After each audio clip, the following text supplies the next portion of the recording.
everybody, and welcome to Early Reflections, the podcast where young folks talk about making it in the sonic arts. I'm your host, Adam Daniel Jones, and my guest today, all the way from Melbourne, Australia, is my friend James Vincent. James, how you doing? I'm great. I really loved that intro. Good. It sounded wild. Okay, you awesome. nailed it too. Good. I'm glad you feel that way. Real quick before we get into it, James, what are some pronouns I can use for you? Yep. So he and him are fine with me. Perfect. Great. Sounds good. Alrighty. Likewise, can I ask you? What are your pronouns? Yeah, he, him is perfect for me too. Awesome. Great. Alrighty. Well, James, as a performer, you go by the moniker Jim Alexander. So I'm pretty sure Alexander is your middle name. Correct me if I'm wrong. Yeah, you'd be correct. You'd be correct. James Vincent McMorrow really ruined my name in search engine optimization, so I had to go with the middle name there. Correct. Oh, I hadn't even thought about that. I was gonna say, yeah, because if that wasn't there, that would be a pretty, James Vincent's a pretty good, only three syllables. As I'm somebody who also has a 3-syllable name, I kind of tend to gravitate towards that. Join the club. Yeah, exactly. But also, I kind of regret in hindsight spelling Alexander with not many vowels, because it's like, hey, my name is Jim Alexander. You can find me on Spotify, but just make sure you spell the last bit ALXNDR. Otherwise, I've actually looked it up on Apple Music. Jim Alexander with Alexander spelt right is this old, I actually listened to all his music. He's like this old country artist from the 80s or 70s or 80s. Oh, incredible. And he just sings kind of bad, sad songs, but they're I enjoyed them. I was into it. Oh, that's incredible. Okay, I gotta go check that out. Oh my God. Yeah, check out Jim Alexander, not me. Yes, exactly. Alrighty, so Jim, my friend Jim, is a producer, a composer, a saxophone god, a singer, a songwriter, a mixing engineer. What else would you describe yourself as that I missed? I would take the god out of the saxophone part. I refuse. No, I guess those are all pretty accurate. That's a lot of what I do. Excellent. Alrighty, so let's jump right into it.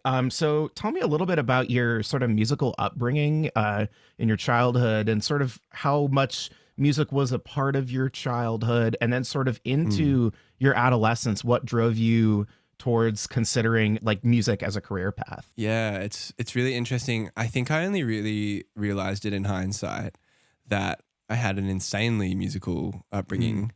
So I have two older brothers, both of which play instruments. But the middle brother, the one closest to me, he was a really great guitarist when we were growing up. So I had people to jam with all the time. My first instrument was drums. And I used to, we used to just jam all the time. I used to play along to Metallica records. Yes. It was wild. It was wild. 7-year-old me was having a great time. Oh, I think that's pretty standard of 7-year-old drummers. It's okay, what's that? Yeah. What's really gonna put me there? And it's Lars Ulrich. Yeah, Lars Ulrich. I had the metal sticks at one point. We all did. And then I have this really distinct memory of listening to a Good Charlotte record and I didn't have a drum kit at that stage, but I was playing along to it in the air, and I was so satisfied with the feeling of my foot going down and hearing a kick drum out of the speaker. Yes. I was if I nail this, it feels really good. But yeah, I kind of learned drums, and I guess just picked up lots of it. I was really lucky, had pretty supportive parents, and we always had a music room in the house. So there was always a bunch of guitars around, a drum kit, bass guitars, all of these instruments around the house. So I would pick up a lot of them and just kind of play them, because I was trying to be like my brothers, as young brothers generally do, just trying to emulate your brothers. And then so I was born in England. We lived there for 8 years, and then we moved over to Australia. And when I got to Australia, when I got to school, they had a compulsory instrument program for kids. Oh, so I was literally so close to being a violinist. Ooh. I put it in the form. I was I want to play violin. And then when they were handing out the instruments, I was oh, nah, I want to play saxophone, I think. And they only had, so all the kids were learning altos, and they only had a tenor left for me. And they were okay, well, you can have this one. And I remember bringing it home, and I hadn't bought any reeds, and I opened it up and I put it together, and I tried to blow it. I was oh man, this is really hard. It's not making any sound. And my whole family had to go. We just didn't know that you needed to buy a reed. Oh yeah. Wow, this is, yeah. But I don't know. It kind of, I like I said, I was lucky that I had supportive parents who just like I kind of just was enrolled in lessons. Yeah. So I started saxophone through this compulsory music program and then switched schools conveniently at like, so the first school I had, like they did compulsory instruments in third grade. And then I moved for fifth grade to another school, and then their instrument program was in fifth grade. So I had like 2 of these compulsory instrument program things.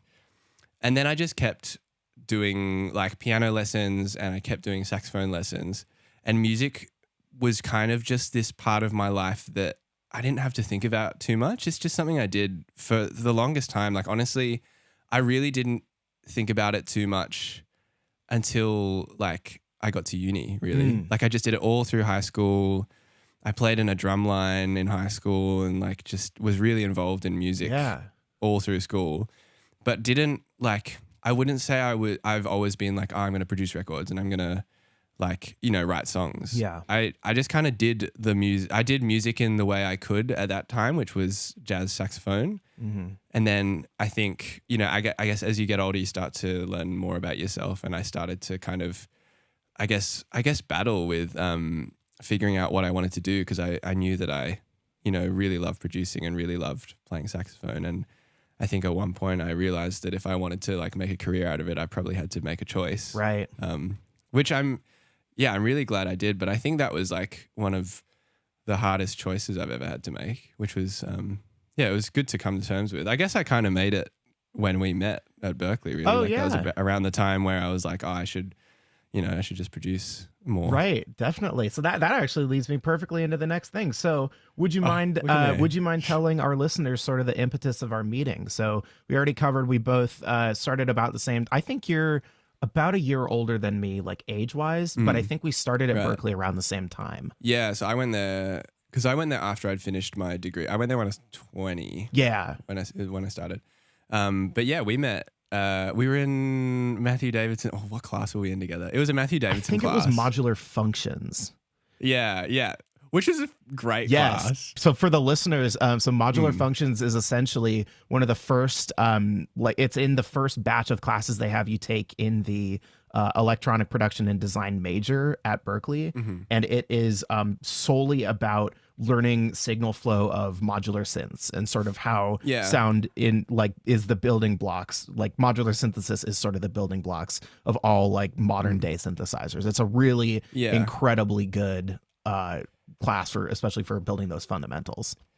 Yeah, like I mean, it's really shaped how I think about music, honestly, that class, because once you realize that it's just voltage going places, like just understanding signal flow is so important. And doing it in that medium through a modular synthesis, it's just like, I don't know. I can't think of a better way to teach it, because it teaches you also like how to operate a patch bay by proxy. 100%. So, but yeah, we met in that class and we must have done another class. We were in the same class. We were in Dave Dom's class. Yes, as well, we were. We? Yeah, that was the other one I was thinking, because I remember I think we had paired up on at least one or we did two. a recording. Yeah, with actually, funny enough, I think it's both of the microphones we both have right now. We recorded that session with. Oh my God. It is literally this actual microphone. Right. Yeah. Me too. This is the same. So I record into a Cascade Fathead ribbon microphone. James, you're recording into an RE20, an Electro Voice RE20. And that's so funny how that works out. The moment I saw you pick up the call, I was like, that's the trademark RE20 right there. Yeah. And I use this mic for everything. Like I've recorded we'll talk about it later, but I've recorded a whole EP on this microphone. Yeah. Really great microphone. Good job, Electro Voice. Thank you for making an RE20. Industry standard, especially in the field of podcasting. I feel like I'm a bit of a black sheep in that respect, because I'm recording into a ribbon mic. Into a ribbon, it's just one of those funny things. It just sounds the way it sounds, and for my voice it's working pretty well. So yeah, I mean, I feel like that's something I've learned as well, like since starting singing a lot more. It's like learning how personal mic choice is. Yeah. And how like, a U87 might sound awesome on someone else, and it might sound terrible for me. Yes, absolutely. Which is like hard, because I'm looking to buy a nice vocal mic at the moment, but it's hard in the pandemic because I can't go to a shop and just try out a bunch of mics. Right. Yeah. Yeah. Definitely. But yeah, that's where we met. Yeah. That's and I just felt good vibes. It was good vibes. Felt really good vibes. That's 100%. Yeah. That's sort of why my first guest on this was my buddy Jake Rosenberg, who I also met around, I think around the similar time that we linked up. And it just really boils down to personality wise. And I just feel like I both vibed with you guys, and I hate to, you know, bring the vibe into the conversation. You know, I feel like it's too early. Oh, it's too early for the vibe. That's post meditation minute. Oh, yeah. When the word vibe comes into play. It's like we have to unlock it. Yeah, exactly. Yeah, you have to put in a certain amount of mileage to unlock the premium. The vibe is the premium content. But I like, on the topic of vibe, I feel like that is like, I mean, maybe I'm jumping too early into like advice type stuff, but I feel like your vibe is what's going to shape your entire career. Yeah. Like, it doesn't matter how good you are or whatever. It's like, if you are fun to hang out with, you will get hired. Exactly. I mean, you have to know how to operate. Like, you have to know how to do your job. But like, I've just seen so many awesome musicians be such like a bad vibe and like just not get hired, and then be kind of seen a lot of people kind of be sour about it and be like, oh man, like I've seen this gig and this musician's on it and they're like not as good as me. And it's like, well, there's a lot of other factors at play apart from your musical ability, you know? Absolutely. And like, yeah, like that's one of the best things about having been at Berkeley is just like I reckon it took me about a semester to realize this, which was like, it doesn't matter what the professors think of you. Yeah. It really matters what your peers think of you. Absolutely. And like, it's way more important to be involved in people's CAF shows, to be involved in people's projects, than to be invited to this super exclusive ensemble with this super cool teacher. I mean, obviously that would be a great experience, but I felt like, you know, just like being a part of the community is so much more important, because someone's going to move to LA, someone's going to be a big shot in 20 years, and they're going to call you because you're a great vibe to hang out with. Like Adam called me to do this podcast. Yes. It's like, I'm stoked to be on a podcast. Absolutely. And it's nice to know that my vibe played a part in that. Of course, it absolutely did. That's perfect. So, sort of to advance the conversation a little bit, still on the topic of, you know, music with a really cool vibe. So the first music I heard of yours was Portal, your 2018 EP, with 3 tracks on it, and I distinctly remember your song Wobbly, which it's hard to pick a favorite of your songs for me, but that's got to be up there, mainly because it's so interesting. It's one of the first sort of pop adjacent tracks that has quintuplets in sort of the instrumental chorus of the song. Yeah. So sort of off of that, I kind of wanted to ask, so do you try to make an effort to sort of bring those, you know, quote unquote, like advanced rhythmic or like melodic harmonic content into your own music? Or do you kind of feel like it's a result of like your previous like jazz inklings?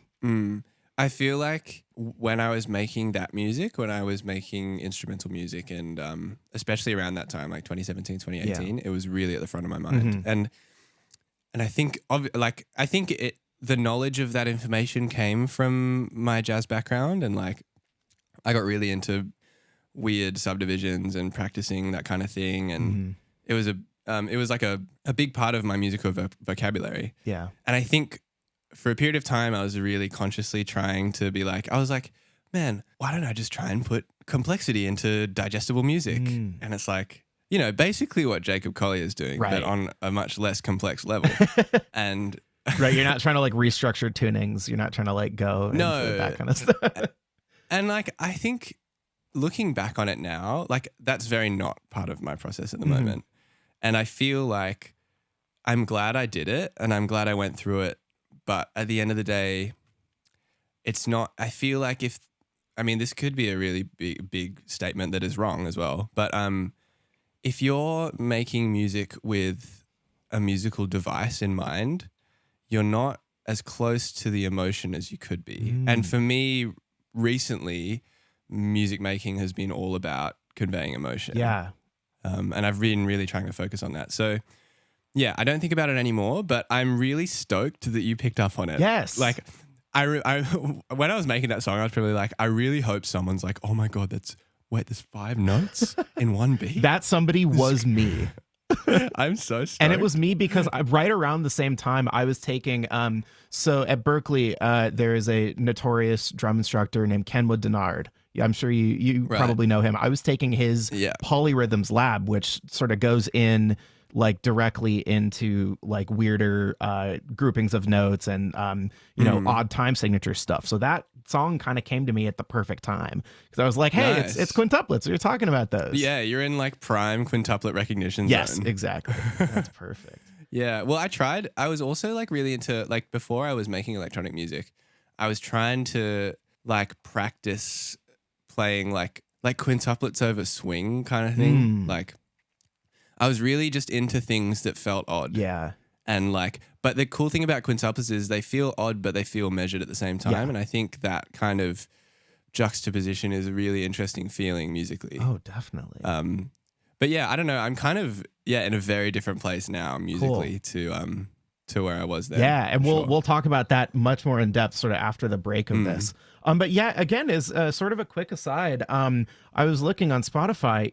Fruit Salad, the second track off of that, hit over 1 million streams. So congrats on that. That's a Yeah. big Thank achievement. you. Thank you very Yeah, much. Yeah, it's nice. absolutely. Do you think so?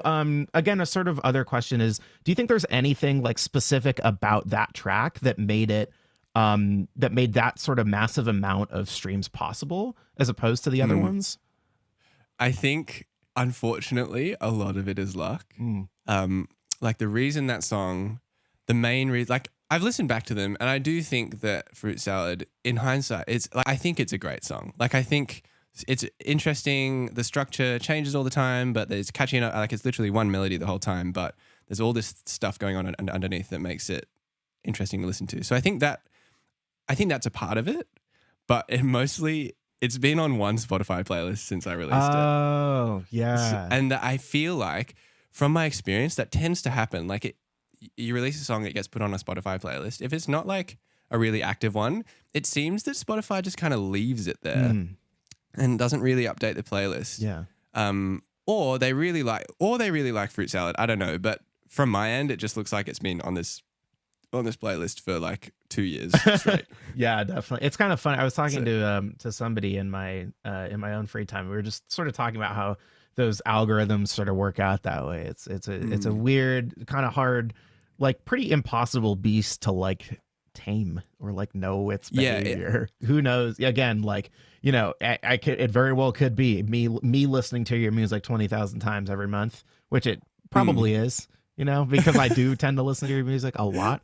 But Oh, yeah, thank you. I of appreciate it. course. Actually, that's why Fruit Salad has 1 million plays because Adam listened to it It's a million me. times. I listen to it 1 million times. It is cool. So sort of moving on, and we can sort of tie this into two questions. So how do you Mhm. approach doing like a co-write or a co-production, as opposed to producing your own stuff? We had sort of mentioned earlier, you have a close relationship with Ellis Foreman, who also goes by the name Middle School. And Mhm. so do you tend to try to like distinguish those two from each other, or do you try to just sort of gauge what each project needs and go from there? Yeah, I would say more the latter. Mm, Like, because I think collaborating with people, it's not like there's a produce by yourself mode and a collaborate with people right. mode because it really depends on the person too. Mm, Like, me collaborating with Ellis is a very different experience to me collaborating with, say, like a singer who doesn't produce. Like, it's a very different right. process. Because me and Ellis collaborating is just us taking turns on the computer till it sounds good. Right. Because you Um, guys lived together for a while, right? yeah, we lived together in LA. I lived with him and his dad for five Oh, months. It was cool. pretty sweet. That's awesome. Yeah, but yeah, I find I'm getting better at collaborating with people. I don't think it's like my strongest point though. Mm, I don't think that like my destiny is to be Rick Rubin, for example, right. to like produce everyone's pop records Mm, or not pop records, but everyone's records. I feel like my at least at the moment my favorite mode of creation is by myself. cool.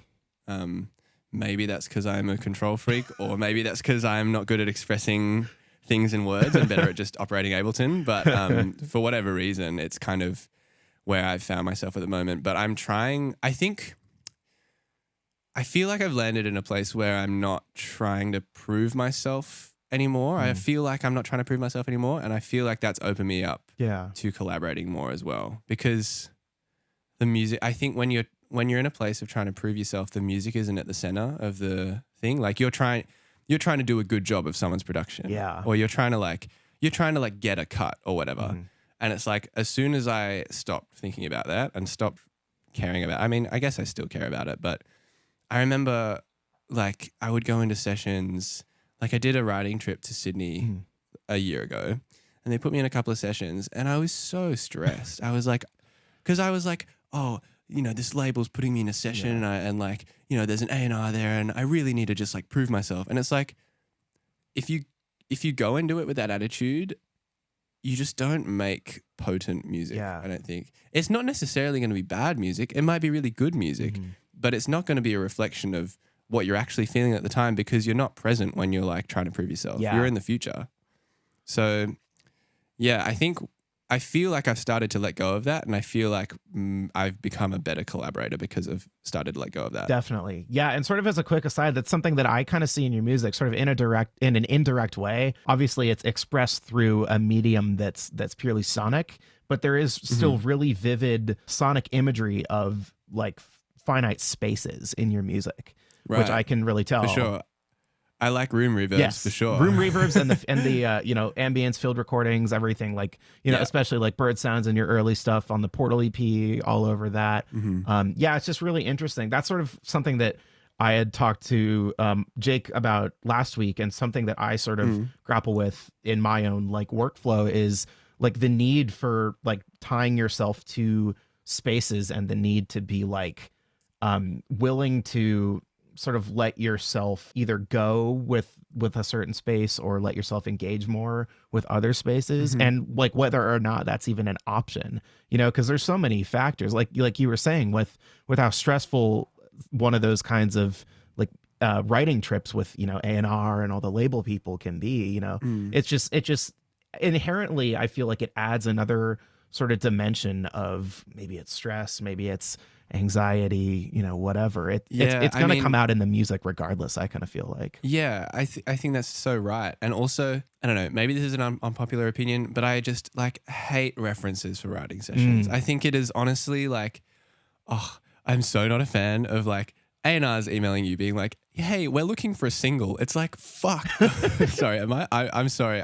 I should not No, swear. you're fine. You're fine. I tagged this as some swearing is going to be involved. Okay. So we're all good. When I get an email like that, I'm like, fuck. Yeah. Like, way to kill my vibe. Because now I'm going into the session being like, wow, I need to write a hit. And it's like, maybe that's not what this session's supposed to be. Yeah. Maybe this session's supposed to not get a song. And that's like, I don't know. I've been viewing collaborating with people as more like friendship exercises than like creative pursuits now. And I feel like the songs we get out of it are way better because, we might write a song or we might not, and there's no pressure. And it's like, I don't know. I found it a more sustainable way to work and just like more fun.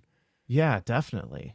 So sort of, again, to sort of move on a little bit, but with that in mind, so you talked a little bit about how you had sort of originally been making music like with the intent to collaborate a bit, and then now with the stuff you've been writing recently, it's been more like self-actualized and needing like, finding that inspiration from within you. So can you sort of like try to track that sort of lineage of your discography and try to like tie those to any like outside factors in your life? For sure. Yeah. I think there's actually a really clear answer to this. Cool.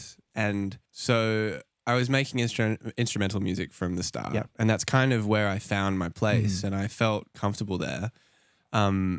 But ever since I started embracing my voice and singing more and writing more songs with words, I think something really distinct shifted in me after doing that, because music became less about making cool stuff and more about making honest stuff. And I guess I've kind of been talking about that earlier, but I feel like the focus of music has shifted for me from, I guess, essentially making impressive music and making music that will make people go, wow, whoever made this put a lot of time into this and like a lot of thought, and more towards making people feel sad or making people feel happy or making, helping people through an experience Yeah. and talking about an experience that someone may have had, or talking about an experience that only I have had, but maybe people can relate to. Right.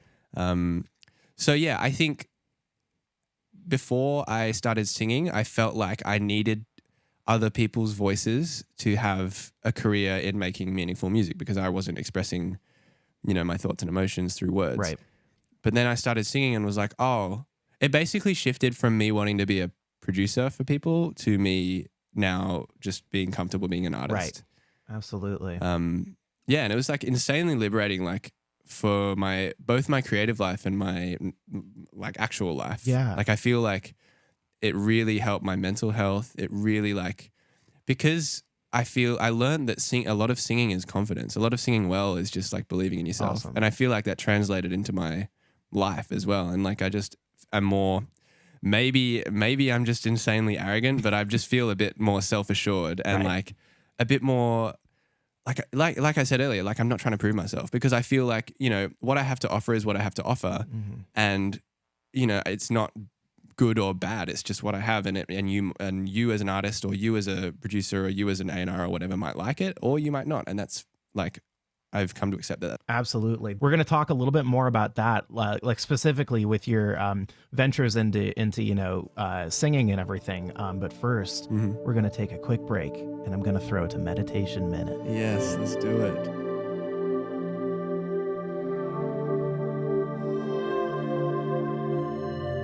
Howdy, and welcome to episode 2 of Meditation Minute. For this installment, I have a recording for you that dates all the way back to May of 2020, pretty early on in the quarantine. I recorded this one in our front yard. I live with my grandparents as well as my parents, which is kind of fun. I have 4 roommates that are all over the age of 50, which is nice. I like it. But my grandparents have a nice wind chime like set up in their front yard, sort of right under the base of some big trees. And I was really liking the sound of the wind that day. So I went out and I captured it. I'm pretty sure with this one, I was also using my pair of Octava MK012 microphones. Also set in a ORTF configuration. So yeah, take a listen and let it wash over you and enjoy.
All right, and we're back.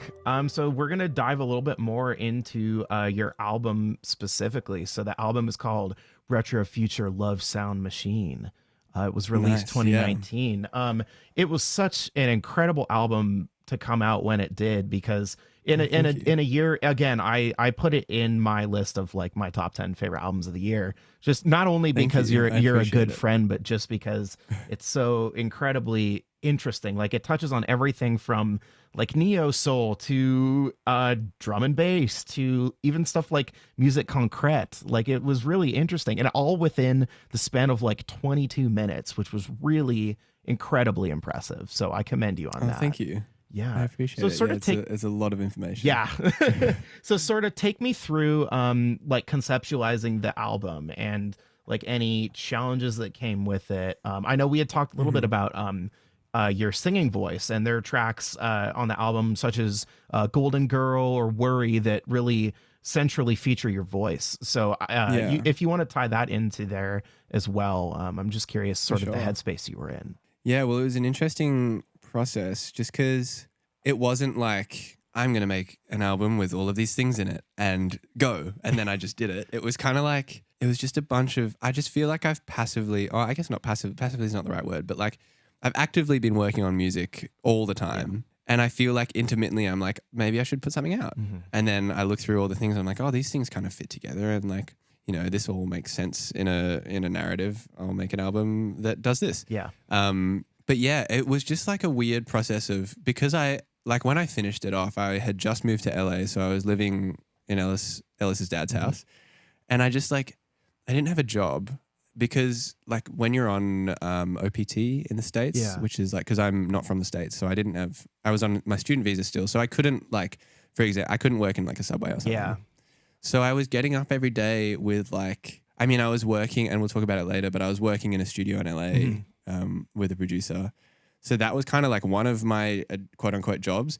But apart from that, I was literally just making Instagram videos and working on this record. And it was just like, I was incredibly fortunate to be in Ellis's dad's house because Ellis's dad, his name's Mitch Foreman. He's this insanely good piano player. And he played I remember Ellis really didn't tell me much. He was just like, yeah, my dad used to play piano, in the 80s or whatever. Yeah. And I walk into his house and on his fridge is a picture of his dad with Miles Davis. I was like, oh my, is that Miles Davis on your fridge? And he's like, yeah, I met him. And God. so yeah, Mitch played with Michael Brecker. Wow. He played, I feel like he might have played with Wayne at some point. I could be wrong, but insanely good pianist. But the upside of that is in his house, there was 2 grand pianos, 2 Fender Rhodes, and a B3 organ. Wow. Like an actual organ with a Leslie in the house. Incredible. And this insanely good mic collection and a Tascam 388 as well, which I actually mixed Retro Future Love Sound on. Oh, incredible. Yeah. For the viewers or for the listeners, Tascam 388 is 1/4-inch tape, I want to say. Yeah, 1/4-inch tape. It's like, I know Mac DeMarco likes the 388. I love it. Yeah, I mean, I didn't actually cut it to tape. I just ran it. I just summed it on the desk. But yeah, I mean, on an aside, it made such a big difference. Summing it analog. I mean, not all tracks were summed analog, but 4 groups to one into a stereo. Exactly. Track. And as well, just I ran I think you can have 1 send on the 388 or maybe 2.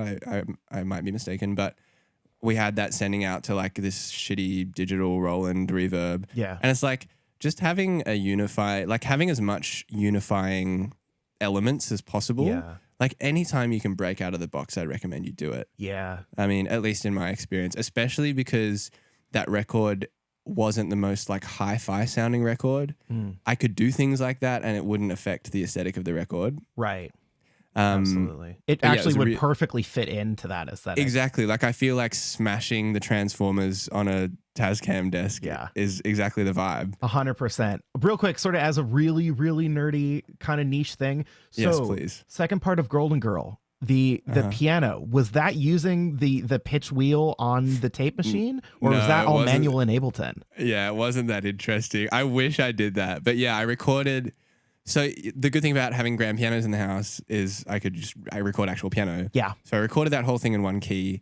And then, every, I don't know, 4 bars or something, or whenever it felt right, I would modulate it up a 1/4 tone. And whilst the modulate, with Wave Sound Shifter or something. Yeah. And whilst that was happening, I also, I had a dry wet knob on the master with a flanger on it.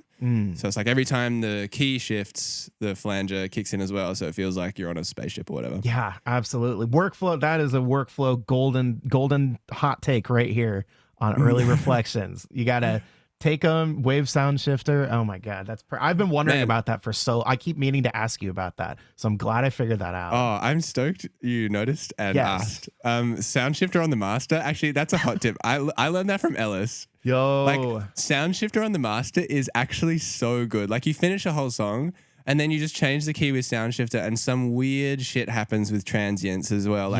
Some weird, some like I feel like a lot of the time bass just goes like really wide. Yeah. I don't know why. And like, yeah, I don't know. It's a vibe though. That's Like so when you cool. finish the song, just play with the key. Yes. Sound And like, shifter on the master. and just like anything on the master, I've been so Yes. into recently. Like flanger on the master, Mm-hmm. like reverb on the master.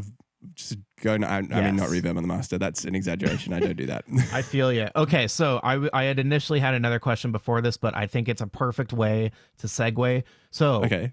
you are big time Ableton user, have been for a while. Talk to me about it. Have been Have you been for a while?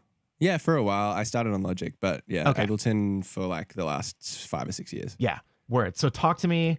Are there any like secret sauces other than putting really cool stuff on the master that you'd be willing to divulge? I am Or are you trying willing to to keep that under divulge. lock and key?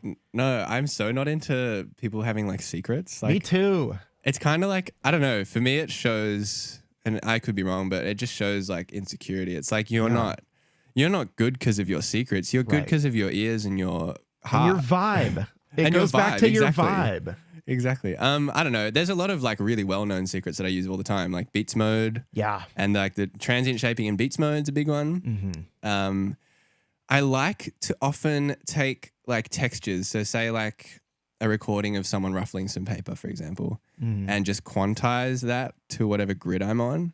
So it's Oh. like you have this texture, but you can turn it like the paper ruffling one's a good example because someone ruffling paper can turn into hi-hats really. Yes. Like if you quantize it and then beats mode and shorten the transient, it's like, oh, you now have this interesting hi-hat texture that like no one would know is paper. Right. Unless you get on a podcast with Adam and he asks you. What else do I do that's fun? I've been really into actually a hot tip is one thing I really didn't like about Ableton for a long time was that you only get 12 sends because I feel like a big part of my workflow in mixing, especially vocals, is like a diverse range of reverbs and delays and stuff Yeah. for different moments in the song. Mm-hmm. And it's like if I've only got 12 sends, then I run out of sends pretty quickly because I want, a reverb for the whole track and like delays for the whole track, and then I want specific vocal ones. But if you load an audio effect rack onto a send and then send your vocal like 0 dBs to your audio effect rack, Yeah. and then you just have a bunch of different chains and you control the chains as if there were sends within Right. the audio effect rack. And so you put a utility at the start before the effect, so that affects the gain going into the effect. Oh. And then you got volume you got volume on the audio effect rack. So basically I now have like, instead of having 12 sends that are all like kind of disorganized, I have like vocal parallel send, which has Yeah. like my parallel compression, my saturation, parallel saturation, and like all these delays and reverbs and whatever. Yeah. And I have like my drum parallel send, and it's just a lot more organized. And also it's cool because you can do like a lot of weird automation stuff, and you can make the sends affect each other too with like Yeah. envelopes. I think another hot tip is use envelope followers and envelope Yeah. generators. 100. That just goes back into the sort of having spent like, a full semester learning the fundamentals of Absolutely. modular synthesis. That Yeah, really it's- goes to show. There's been a lot of occasions where I've been like I've been trying to figure something out. I'm like, okay, I know how to do it in modular world. How do I do it in digital world? Yeah. And like, yeah, Max for Live helps a lot with that. I didn't get too deep into Max for Live, so my knowledge there is not as good. But for example, I watched this Doom, Doom the game? Yeah. I watched this seminar that the sound designer for the game did, and he talks about, I found it so interesting, and this is also another hot tip. If you have a sine wave sub thing, to make it more audible on like smaller speakers, for example, or in my opinion, just sound really interesting, what he does is he has white noise over the top of it, but he modulates the amplitude of the white noise with an LFO. But the LFO is running at the hertz value of the note. Wow. So say you have a note at 40 hertz. On top of that note, you've got white noise being modulated at 40 hertz too. And because of that relativity between the modulation of the white noise and the fundamental of the note, it's like your human ear just like can kind of pick what the note is. And then you run both of those sounds through, you smash them through a decapitator or something. And it sounds like, it's like the sound of like a bass note breaking a speaker. Yeah. And Oh I've been my really into god. that ever since I think it's Zanny off the Billie Eilish record. Yes, You know, I at was the gonna end, how like, say. yeah, like I've been so interested in that sound to the point where I made this audio effect rack. I took like an entire day and I've called it broken speaker on a knob, and it's just a dry wet knob. And when I turn it up, it's like a mixture of like auto panning and erosion. Yeah. But it works. I mean, it just sounds like a broken speaker. And I Yes. often like, instead of side chaining volume, I side chain like the broken speaker knob. So the Wow. kicks, like, for example, in my track Illy, that happens. So Mhm. like the entire instrumental is sidechained to the kick, turning up the dry wet on this broken speaker knob. So instead of Mm. everything ducking volume uniformly, it's like everything's breaking uniformly. Wow. But yeah. Wow. Incredible. Okay, real quick. Apologies, any non-Ableton users that are Yeah, listening. We I'm just so went sorry. on the biggest tangent, but this is an advertisement for why you should move to Ableton. Yeah. Shout out I Ableton. what's it called? I'm a little bit of a trader. I've, doing stuff with film and games. I've a little bit had to move more towards Pro Tools, but God, Mhm. this makes me want to just hop right back in and Yeah. dive, like It's do a nose dive into Ableton. Ableton's a vibe, and also Ableton is great if you install Live Enhancement Suite. I don't know if Yes. you know about that, but I Mhm. mean, lots of people know about it. But basically, it's like this customizable. Well, it's a lot of shortcuts that I don't actually use. The only feature of Les that I use is the right click toolbar. So Yeah. basically, for those of you who don't know, it's like this program with a bunch of like extra add-on commands for Mhm. Ableton, and you can write your own menu of Yeah. like, it basically searches for plugins. But Yep. rather than me having to go to my plugin menu, I just right click and I have a list. It's kind of similar to the list in Logic of plugins. Yeah. So like when you click to put a plugin in, it's got all the manufacturers and then all of their like plugins, and you Yep. choose from that. But basically I just right click and that comes up, and it's like, I reckon it's honestly made me like 40% quicker at Mm. Ableton. And also I bought this ergonomic mouse, and I've been training Yeah. myself to like, I'm now at maximum sensitivity. So whenever anyone else tries Wow. to use my laptop, they're like, how do you use this machine?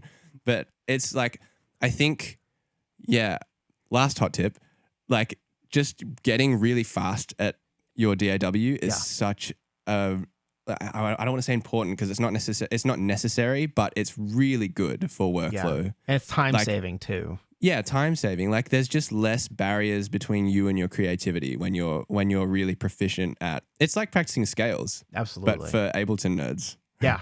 100%. That's incredible. Man, yeah, we dove into it. I'm so pumped. That was the definition nerd of what I was section? hoping. Yeah, exactly.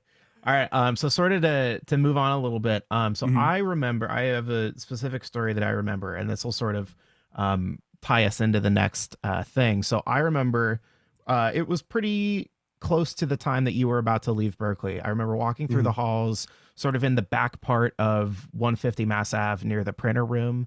Yeah.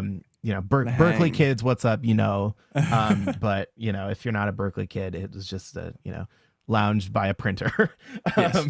And I remember I just stopped by randomly to see you and be like, hey, what's up? And on your computer, you had the stems, and you asked for some mix advice on the remix you did for Woods' song, Change My Mind. Mhm. That was awesome. And I just remember sort of Thank you. hearing that and hearing the rough version of it and being like, wow, this is so cool. And then I Thanks. think it was the same time you told me about the Carly Rae Jepsen collaboration, the co-production that Mm. you did with that.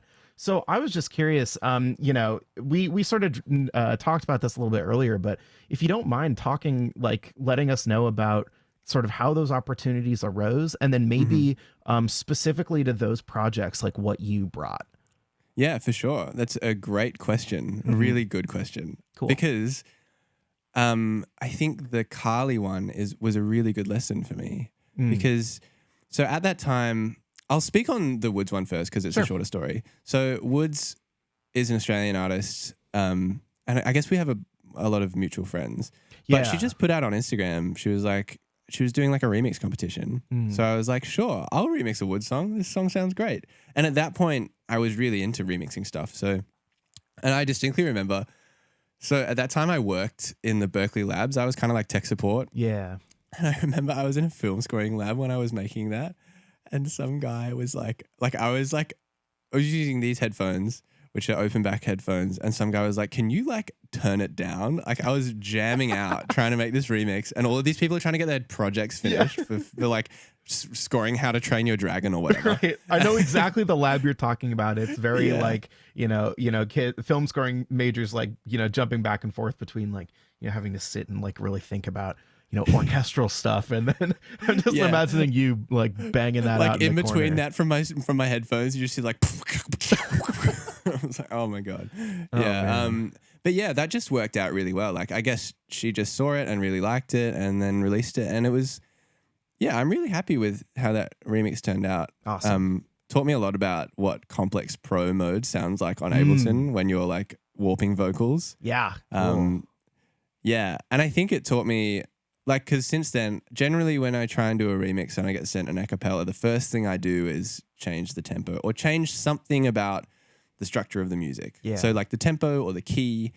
And I found because warp mode's on, because vocals are so upfront, I try not to warp them. So instead of changing the tempo based on like with the tempo knob, I'll like change the pitch of the vocal without warp on, and then that will dictate the tempo of whatever I'm going to make. Right. Very speed style sort of, very speed style. So you don't have weird artifacts in it. Yeah. Back to the tape methodologies for those who aren't hip, but yeah. Yeah. But yeah, the Kali thing. So I mean, a lot of it is I was very lucky. So the guy who produced that song, or like with the main producer on it, is this guy called James Flanagan. Yeah. Real quick, song is Real Love, last song from Dedicated, Carly Rae Jepsen's album that came out last year. Yeah. Good. It's a really good album. Great. So Incredible album. Of it. I was so pumped to see you on that track list.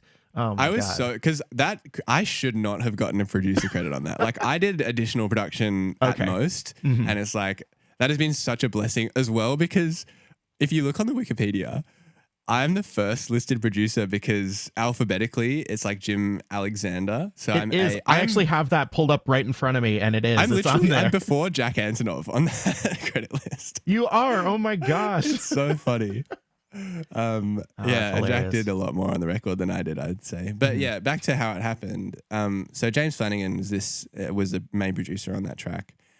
He happened to be in England my brother's like best friend in high school. So my brother and him were in a band in high school. And our mums are really close. Cool. So this is a big case of who you know. Yeah. And I was insanely lucky. But also, so when I talked to you about it, I think I'd just gone to LA for Loop, probably. I went with the EPD guys for Loop. Yeah. And the Ableton convention, for those who don't know. Yes. And he lived in LA, so I like messaged him and I was like, hey, let's like hang out and meet up and whatever. And we kind of just like caught up. I hadn't seen him for like 10 years or whatever. Like the last time he saw me, I was a literal child. And I just like asked him some questions, showed him some music, and he was like, yeah, maybe I can get you to work on this song. And then he sent it to me and I went back to Boston and did some work on it. And this was a huge lesson for me in how like the behind the scenes of how the pop music industry works. Yeah. And also just like, so basically I'll tell the story and then I'll tell you what I learned. Sure. So, I did all this work, sent it to him. He was like, yeah, it sounds great. Can you send the stems? And I was like, and I freaked out. I was like, oh, this sounds like, something that I should have a contract for or, whatever. Yeah. And I was kind of freaked out and was like, oh, I think if I'm going to send stems, I need a contract with like some sort of money value on it. And basically it was kind of like his hands were tied. They were pitching a song. There's no money in it when you're pitching it. And basically I didn't send the stem. The short story is I didn't send the stems and the communication kind of fizzled out. Right. Then I moved to LA maybe a year later and met back up with James and ended up just working on a bunch of songs with him, one of which was they were still working on Real Love. Cool. And also so when he sent it to me, the way James numbers his like bounces is like 1A, 1B, 1C, 1D. And then when a significant change is made, you move numbers. So Two, then it goes yeah. to 2A. So when I got it, it was like 2F, I think, version number 2F. When I moved to LA and started working with James on it in person, we were at like 10N or 10M. Like there were so many versions of this song. But what it taught me was that, like, to some extent, like, talk about money later and do the work first, do the music, comply. And if you get fucked over, not that James is ever going to fuck me over, but like, if you get fucked over, just take it. I'm not saying like, let yourself be exploited over and over again. Right. But I'm saying like being overprotective about your publishing, like what you're entitled to essentially. Yeah. If that gets in the way of you doing awesome work, then maybe like let yourself get fucked over, or like, I don't know, just give yourself the opportunity to be fucked over, because you know, or you can just like not work with that person again. And like realistically, you've learnt something by participating in that project. Yeah. At least in the capacity that I was doing it. Like I got to hear like a big pop song. I got to hear the stems. I got to like see the process and like how it works. And I learned so much by doing that. Yeah. And I went to LA and worked on it with James in person, and it taught me like how much work goes into a monitor mix. Oh, yeah. Like we spent like 2 days going in on like a mix for a demo that was going to be mixed by someone anyway. And it's like, it's so important for it to sound finished before it's finished. Yeah. And like as finished as possible at every point in the process. Like, yeah. And it just taught me a lot about like how detailed that kind of production is as well. And like, yeah, just how much, like version 10N, like it's insane how much work goes into those songs. And I guess the biggest asset I brought to the table was, I think a lot of it was my fresh ears, because I guess James has been working on that for like 2 or 3 years. And also like I can really like count the things I did in that song in my hands. Like I made the tom fill into the chorus. Oh God, I love that tom fill. Sorry. I'm stoked. I'm stoked you like the tom fill. Yeah, dude. And I made some like sparkly effects, like reverb stuff. Cool. That's like the full extent. And I offered, and I played sax on the last chorus. That feels good. It was done. But yeah, I think and like I've learned this from my producing career, it's just like fresh ears are so important, and having fresh ears that are somewhat informed, for like, I guess because I'm a producer and I have a musical background, it's like they are so useful. Right. Even though like in terms of like experience and like ability as a producer, James is so far ahead of me. He's like, you know, he's had a career in the pop industry. He knows so much about music. Yeah. But just having me come from especially from a fresh perspective, like I feel like he comes from like kind of alt rock world, and I came from like weird soul jazz world, and it's like I just had a different take on it. And maybe I was a good vibe to be around. I don't know. Yeah. It's all about the vibe. But yeah, I think that was a really important thing for me in terms of my musical development, like that process, and working with James for like 5 months in LA too. Like I learned a shitload. Incredible. That's awesome. Totally. So we're kind of rounding the around the bend, sort of heading near the end of the podcast. Oh, I'm sad. I want this to be 4 hours. Oh, that'd be so good. So no one else does. No one listening does. I bet nobody's listening right now. Just kidding. Yeah, I love enough. all my Fair listeners. All right. So, you know, sort of to get a little bit more personal, especially with everything that's been going on lately. What have sort of been some of your biggest struggles in your musical career, and like sort of some hurdles that you feel like you've had to jump over? For sure. I think I have like a really good example that is quite basically. So I released this song last year called Slave, and it was featuring Angie McMahon, awesome vocalist, and it went really well. Like it went as well as it could have gone. It got on Triple J on the radio. Oh, incredible. Got awesome reviews. Everyone loved it. And my emotional experience through that period of time was like the most sad I felt about my music and my career. And like, it's this weird thing of like when you achieve, like you know, every artist, well, not every artist, but a lot of artists' dreams are like, oh, one day I'll hear my song on the radio. And like that was happening to me. I was literally like hearing my song on the radio and it like freaked me out a lot. Right. And it was really unexpected. Like, yeah, I remember just being really sad about it. Mm. And as well, it's like a really isolated place to be in because I found that it's really hard to talk to people about that. Like, it's really hard to be like, oh, hey, like all my dreams are coming true and I feel terrible. It's hard for someone who hasn't gone through that to understand that, I think. Yeah. No discredit to anyone's like empathy, but I just think like what helped me was having a coffee with Angie, the girl who's on the track, and she's like quite a successful artist. Yeah. And like just to talk to her and for her to be like, oh no, like this is a thing that I've been through as well, and like lots of people have been through. And I think what it is, it's just like you feel like there's all these expectations on you now that you've had a success.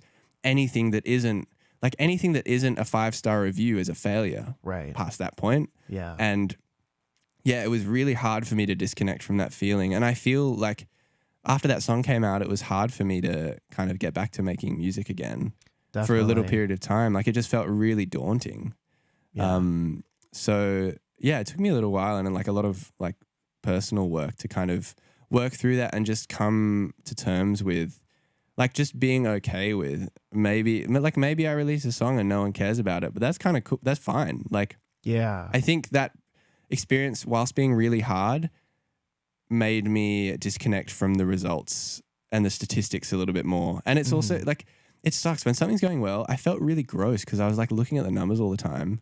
right. And it's kind of addictive. It's like you see it, like, because you can see on Spotify for artists how many people are listening to your music at a time. And Absolutely. It's like you open that app and it's like, oh, wow, like 70 people are listening to my song right now. And it's like this really gross thing of, like, I say gross, but it's not.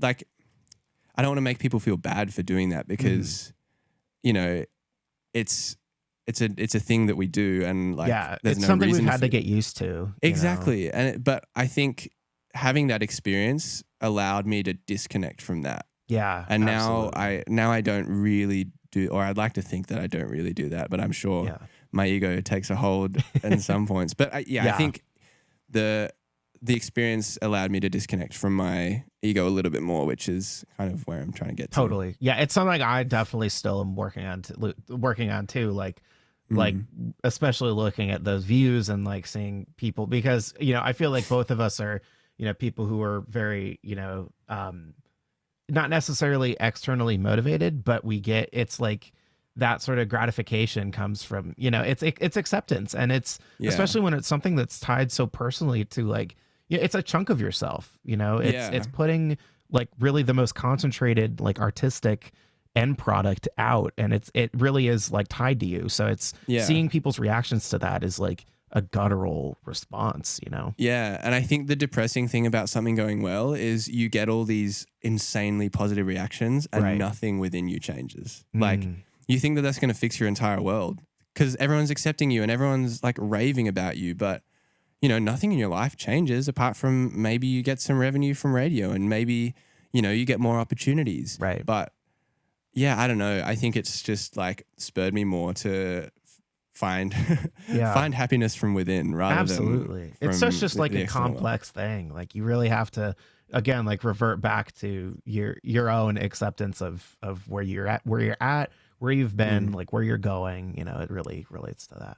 Yeah, and it kind of made me more focused on cultivating a sustainable career rather than like an explosive, amazing #1 Billboard career. Yeah. Like I think I feel way more passionate about finding a way to make music for the next 60 years without having to stop. Absolutely. I feel the same way about like planning out my career, and like, you know, it's also kind of a thing with aging. I feel like, you know, getting a bit older, sure. It's realizing that, you know, we're still young, and it's funny because that's sort of what the podcast is about. But like sort of as you get older, those, you know, your end goals and stuff shift so much, and you're not so much necessarily, but you know, your end goals shift, and you really like have to work out like where you want your work-life balance to be, and like being sure that you have healthy, like, you know, levels of that. So Yeah, work-life balance has been a big thing recently because it's like yeah, when you're especially somewhere like Berkeley, it's like yeah, people are insane there. People like, oh my God, like yeah, work, like don't sleep and just practice and yeah. just work all the time. And it's Especially like, in the studio, especially in the tech yeah, oriented majors. Like I worked in, it was, I think it was just after you left, I started a job working in booking for studios, and yeah, the no, amount I of was there when you people, were in the yeah. bookings. And the Yeah. amount of people that had to book such late night sessions, like that is such a uniquely college thing and such a uniquely Yeah. Berkeley thing. Not Yeah. at all trying to rat on it, but you know, it can No, be important and good work that you're doing, but it's not sustainable in the long term. no, yeah. When 4 a.m. sessions become a normal thing, that's like Yeah. at 4 a.m. sessions before 9 a.m. classes, like Yes. you get really good at napping. I got really good Yeah. at napping when I was at Berkeley. Absolutely. Naps. That's another hot tip is naps. Hot tip. Yeah, I'm reading this book called Rest by Alexander Mm, Pang, I think is the author. Talks a lot about like midday naps, cool. the key to creativity, apparently. Oh, okay. I'm not a big napper, but I got to get into that. Excellent. That's so cool. Okay, so sort of addressing the elephant in the room. So the Okay. pandemic hits. Mhm. Where are you? What are you doing? And then sort of what is Mhm. your daily life during the pandemic, you know, being an artist look like? Right. Yeah. So when the pandemic hit, I was in the UK Mm, with the intention of actually moving back to LA. I was waiting on my visa result yeah. and it ended up coming through negative. I didn't get a visa. Oh, Um, damn it. which I actually, in hindsight, looking back, I've said in hindsight a lot, Dude, but I'm like, with it. I'm with it. but looking back, there was a blessing in disguise because, like, if I had gotten my visa, I would have moved to LA in like February this year, and the Mm, pandemic would have hit in like March. I would have just signed a lease. I wouldn't have a yeah. job. It would be really scary. Hmm. So I was in the UK, and I was kind of like, I could either like go to London and try and like live there for a bit, or I can go back to Australia, Yeah. where my Lauren, my partner, lives as well. Hmm. So I guess that was a bit of a motivator too. Yeah. Um, and yeah, I just kind of packed up and left the UK and came back to Australia, Hmm. which was in like this was like mid March. So and when I did it, the Australian government had just issued a statement being like, we strongly recommend anyone outside Australia gets back here now. Mm, And I was like, oh, okay, I will take that strong recommendation. And good. then Yeah. like 2 days after I got back, the UAE stopped grounding flights. So Ooh, I would have been fucked if I had left any later. wow. Man, So yeah, I perfect got in timing. just in the nick of time. And then yeah, I guess after that, so my like I guess my day job, I'm very lucky. I have this job working for like a music catalog company. Oh, So awesome. basically like cues for advertising music. Yeah, cool. So I work on that every day, I guess. I Yeah. kind of make it's been really good actually. I've had to make a lot of different genres of music. So I started off making 15-second trap beats for Jack in the Box adverts. I got Yo. one. I got one on a Tiny Tacos advert. Oh, One of my trap beats awesome. was on it. But I've had to make a lot of weird shit. Like for the last month I've been making Ford truck rock ad music. Yes. But yeah, Built so that's Ford tough. yeah, Ford tough like F-150s. I've had to watch so Yes. many like F-150 adverts. Yes, brother. Yeah, so like a lot of that. So that's like a constant thing in my musical life. Awesome. But apart from that, like when the pandemic started, I was just kind of like just getting into singing. And so I was just trying to like establish a life, like work-life balance. Because Yeah. prior to that, I'd been moving around so much. Like I lived in Boston and then I moved to Valencia and then I moved back to Boston and then to LA. And it was like, Yeah. so my life was so unstable in terms of like location, and moving back to Australia during the pandemic was the first time I could actually like sign a lease and like Yeah. settle down and like buy furniture. It's weird the things you don't get to do when you're living out of a suitcase, but like Yeah. I bought my matriarch and that was awesome because I Mhm. could have a synth that was bigger than this. The Moog matriarch. You can't move. You can't be moving around very much with the Moog matriarch. No, but who wants to if you've got a Oh my Moog matriarch God. at home? Yeah, it's been a real blessing. But Yeah. I guess, yeah, my daily life is just like I make a cue, I try and exercise, I try and read, I try and meditate, I watch Netflix. Yes. And then recently, me and a group of Australian friends in the industry, we get to do together and do, we call it sample challenge. And we like all drop samples into this Google Drive and we convene on Zoom at like 11 a.m. and just have a chat, catch up, listen to the samples. And then we have the whole day to do whatever, creatively whatever we want. I've been writing songs, but some people make instrumentals. Some people in the group don't produce, so they just write songs over like piano loops and stuff. And then we get back together at six at night and like listen to everyone's songs and talk about it. And that's been like cool, all within the same day. All in the same day. That's so it's like awesome. a 1-day exercise, and it's been really great for me because I feel like Retro Future Love Sound Machine and like all the things I've produced prior have been like you said, like lots of information and like really intricate production and like lots of elements and whatever. And this has been a good exercise in like, there's 3 elements in this song and that's it. And I have all day to just like make them sound good and then write a convincing story over it and sing, deliver it. Yeah. And I'm just making much, in my opinion, better music because it's so much simpler. The mix does itself because there's only 3 things, so you don't have to do weird shit like side chaining bands of a multi-band compressor to fit your 5 pads into your mix. So yeah, that's kind of been my routine recently. That's awesome. That's very cool. Yeah, it's again, it takes that forcing yourself into a new methodology to sort of reappreciate the other more founded ones, you know? Yeah, absolutely. Like I think like that is the one thing that, I mean, this is like a wild take, but this is the one thing that I really think about guitar that is so interesting. That's a weird way to say that sentence. But what's so interesting about guitar is you can learn this instrument and then you can retune the guitar and it sounds completely different with all the knowledge you have. And like, I feel that way, like just having like, I mean, this is a common train of thought, but just like in the digital world, we have no limitations. Yeah. And like just giving yourself these limitations, like you can only use these samples or you can only use 3 elements or you only have 5 hours to make a song. So you're mixing on a whatever 8-track tape recorder, exactly. 388. Yeah. Things like that just make music more fun. And I think like something I've come to terms with is the fact that I'm going to make so many songs in my life that I don't need to blow my creative load all over one song. Like I don't need to like put everything I know into one song. And I think when I was trying to put quintuplets into electronic music and like all of that kind of stuff, I was really like, it comes back to like trying to prove yourself. It's trying to communicate to everyone, look at me, I know how to do all this shit.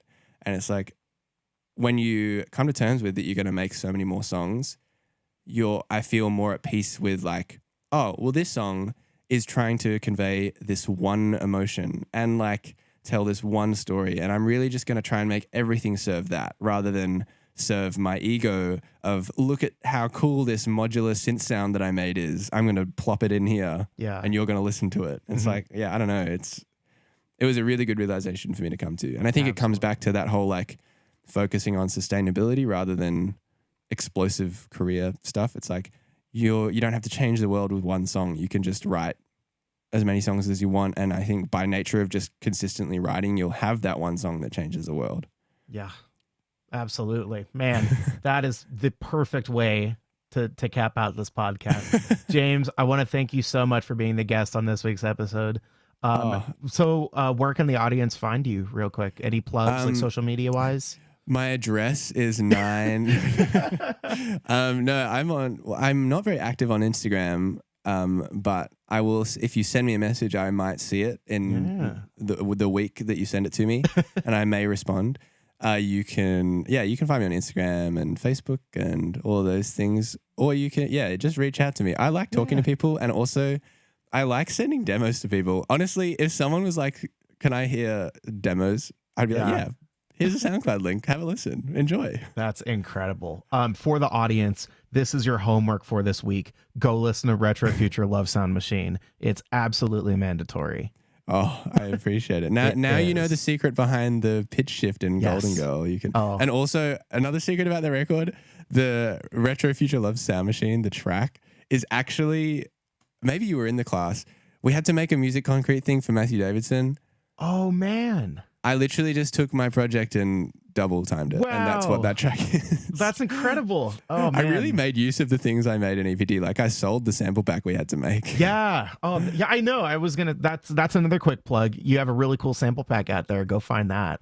Yeah, enjoy it. I yeah. think the saxophone percussion is the most interesting thing in that pack. Absolutely. That's awesome. All right. Well, this has been Early Reflections. I'm Adam Daniel Jones. Find us on Facebook at Early Reflections with Adam Daniel Jones. I'm on Instagram at Adam Daniel Jones, all lowercase. And remember, Early Reflections have an important role in determining the sound and character of a space.